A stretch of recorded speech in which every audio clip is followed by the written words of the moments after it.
ডালটা বাইরেও না গিয়া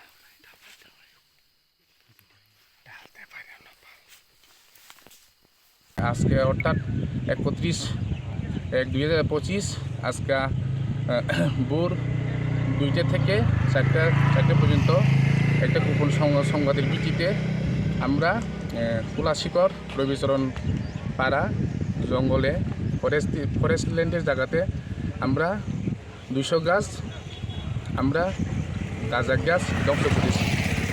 এরপরে ধ্বংস করার এটা অনুমান মূল্য হচ্ছে 2 লক্ষ টাকা।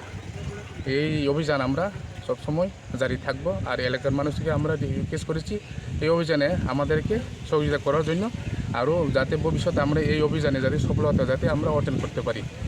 স্যার কাউকে অ্যারেস্ট করতে পারে না, এটা হচ্ছে আমাদের এখানে ফরেস্ট ল্যান্ডের যেহেতু জায়গা ফরেস্ট এরিয়াতে সে কারণে এখন পর্যন্ত আমরা এই ব্যাপারে এখন তদন্ত ইনভেস্টিগেশন চলছে। এখন আন্ডার ইনভেস্টিগেশন। কে ছিলেন আজকে অভিযানে? এই অভিযানে আমি, আমাদের এখানে এসআই রাজেন্দ্র ডিডিয়াং, আরও পুলিশ আর আমাদের সাথে 6 ব্যাটালিয়ন টিএসআর যৌথ সহকারে এই অভিযানটা আমরা